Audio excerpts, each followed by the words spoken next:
As in the days of Noah. Matthew 24:37. Here is the chiasm for Genesis 1 through 8. The days of Noah. Study to understand what it teaches, for Christ would not have pointed us to this time unless it were important. But as the days of Noah were, so shall also the coming of the Son of Man be. Matthew 24:37. Now on to understand. Layer 1. Creation. Genesis 1:1 through 2:3. And recreation. The flood ends and a new world rises. Genesis 8:1 through 20. It shouldn't be hard to see the connection here, but we will go ahead and examine a few verses to substantiate those first impressions. Creation and recreation. The end of the flood. And the Spirit of God moved upon the face of the waters. Genesis 1:2. And God made a wind to pass over the earth, and the waters assuaged. Genesis 8:1. Note that both the Spirit of Genesis 1:2 and the wind of Genesis 8:1 are translations of the same Hebrew word, ruach. Thus similar imagery. The spirit wind moves over the waters. And God said, Let the waters under the heaven be gathered together unto one place, and let the dry land appear.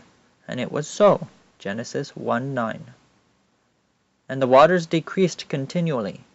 In the 10th month, on the first day of the month, were the tops of the mountains seen. Genesis 8:5.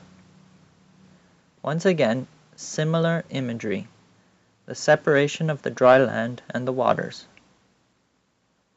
And God blessed them, saying, Be fruitful, and multiply, and fill the waters in the seas, and let fowl multiply in the earth. Genesis 1:22. And God blessed them, and God said unto them, Be fruitful, and multiply, and replenish the earth, and subdue it, and have dominion over the fish of the sea, and over the fowl of the air, and over every living thing that moveth upon the earth. Genesis 1:28.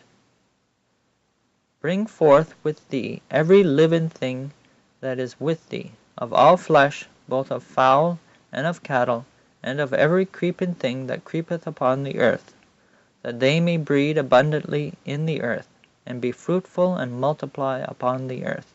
Genesis 8:17. In these texts, we are not given similar imagery, but a similar command.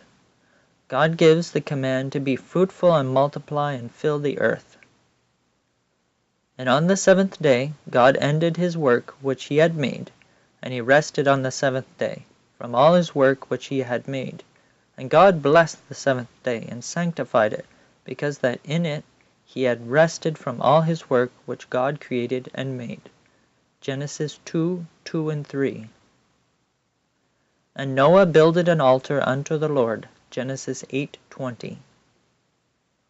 And finally, creation culminates in worship. Creation ends with the making of a day for worship, and Adam and Eve using that day to worship their Creator. And the flood ends with the making of an altar for worship, and Noah using that altar to worship his Savior. Layer 2. Leave the most holy place, the Garden of Eden, Genesis 2:4 through 3:24, and return to the most holy place, Noah's Ark, Genesis 6:9 through 7:24. The connection here is perhaps a little harder to see, so we will spend much more time clarifying it. The most holy place, the Garden of Eden, and Noah's Ark. He, God, placed at the east of the Garden of Eden cherubims, and a flaming sword, which turned every way, to keep the way of the tree of life. Genesis 3:24. Note, this verse implies that there is but one entrance to the Garden of Eden, and that it is on the east. And the door of the ark shalt thou set in the side thereof. Genesis 6:16. So both the Garden of Eden and Noah's Ark have only one entrance. Therefore the Lord God sent him forth from the Garden of Eden, so he drove out the man. Genesis 3:23 and 24. And Noah went in, and his sons, and his wife, and his sons' wives with him, into the ark. Genesis 7:7. In the selfsame day entered Noah, and Shem, and Ham, and Japheth, the sons of Noah, and Noah's wife, and the 3 wives of his sons with them, into the ark. Genesis 7:13. This is a different kind of similarity or connection than what we have seen before. It is a similarity in opposites, or an anti-symmetry. Adam and Eve exit Eden, and Noah, his sons, and their wives enter the ark. That is too shallow of an explanation, though. When Adam and Eve exit Eden, they are exiting an enclosure, a home, a place of safety and of closeness to God, and entering the world. While when Noah, his sons, and their wives enter the ark, they are doing the exact opposite. They are exiting the world and entering an enclosure, a home, a place of safety and of closeness to God. This will be made apparent in a later study. As we just saw, the Garden of Eden and Noah's Ark are connected through the fact that they are enclosures with only one entrance. But the Garden of Eden is also connected to the most holy place. This is seen in Daniel 8 through 12. This slide shows that connection in all its glory, but this is not the time to go into the details, so a summary will have to satisfy. The points of connection between the Garden of Eden and the most holy place are: 1. Both have one entrance. 2. Both have their entrance on the east. 3. For both, God's presence is there. And 4. Both were or are involved in an investigation and judgment.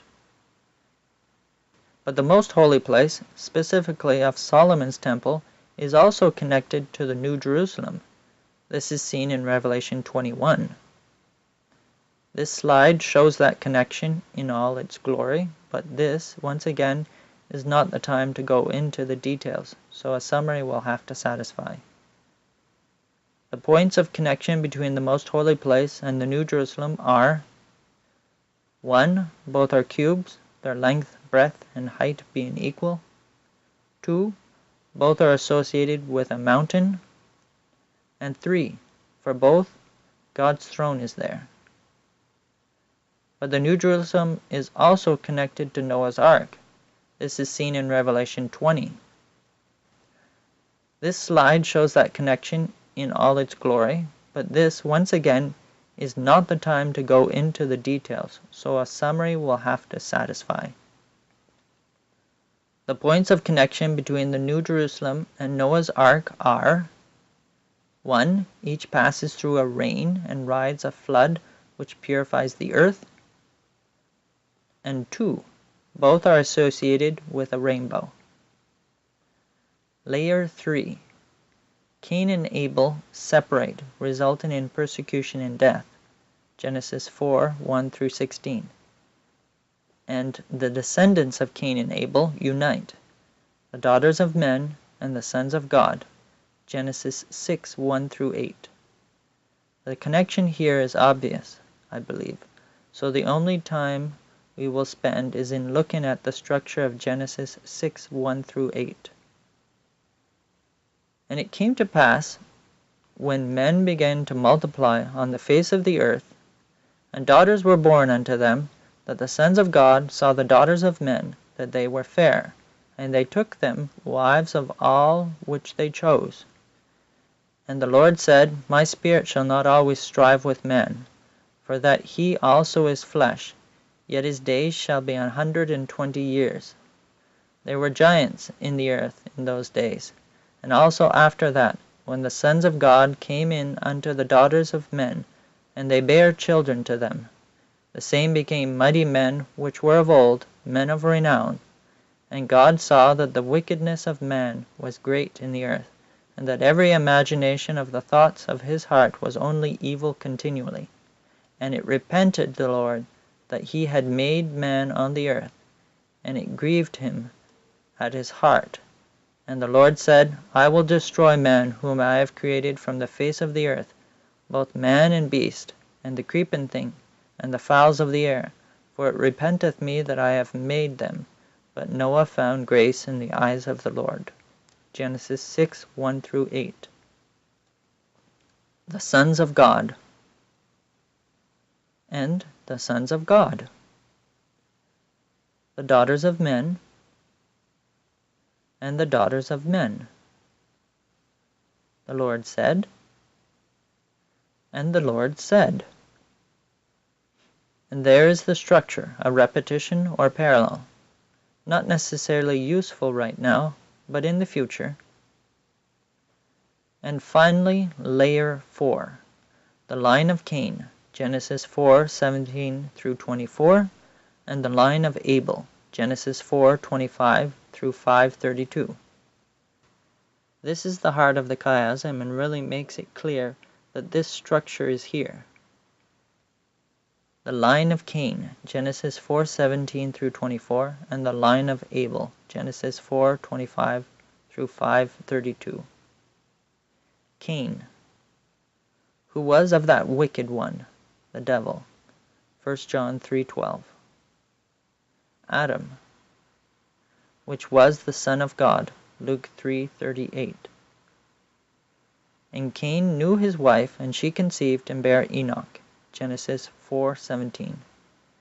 And unto Enoch was born Irad, and Irad begot Mehujael, and Mehujael begot Methusael, and Methusael begot Lamech, verse 18.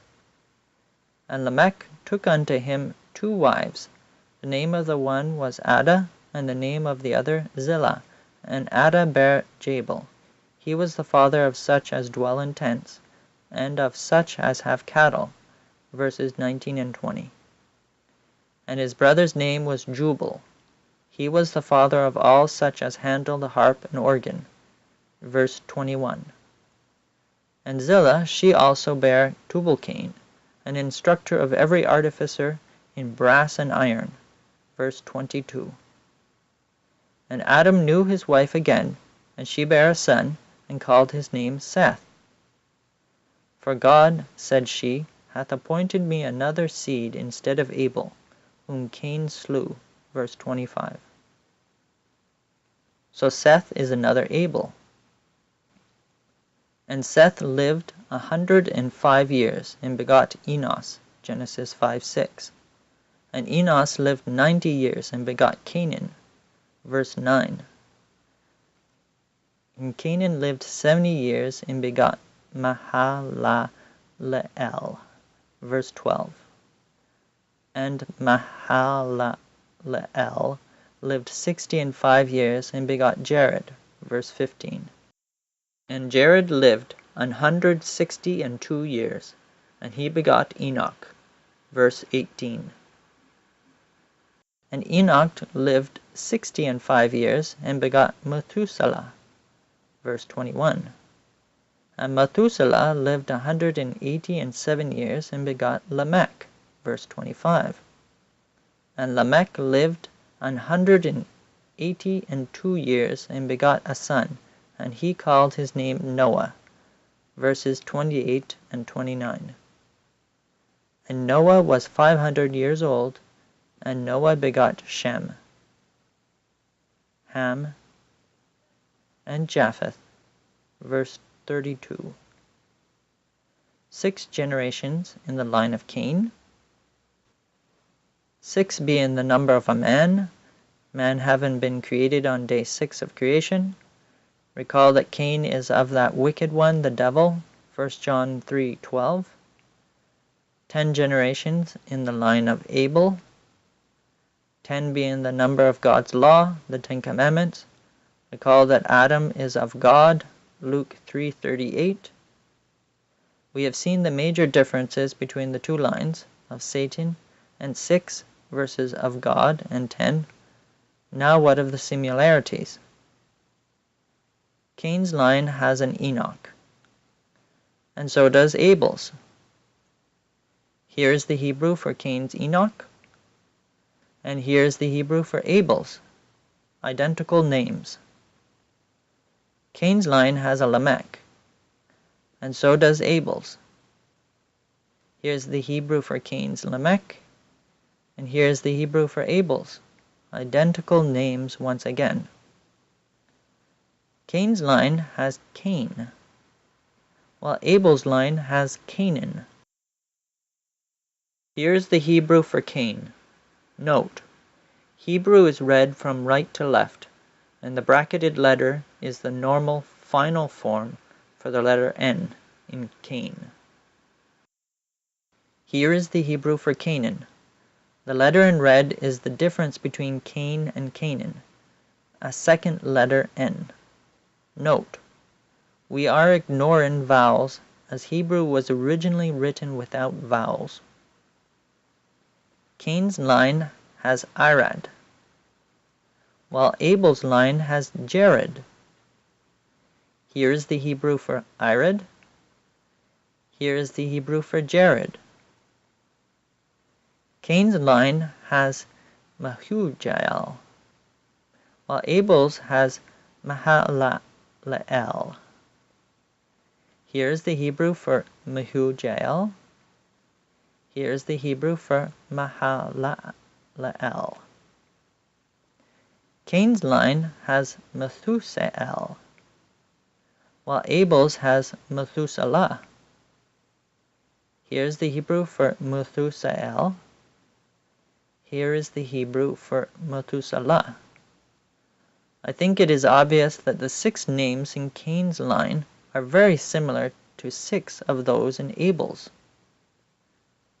The last generation in Cain's line, Lamech, has 3 sons. The last generation in Abel's line, Noah, has 3 sons also. If Cain shall be avenged 7-fold, truly Lamech 70 and 7-fold. Genesis 4:24. And all the days of Lamech were 777 years, and he died. Genesis 5:31. Perhaps it is not wrong to say that this smells fishy, like a counterfeit. I hope this study of Genesis 1 through 8 has been enlightening.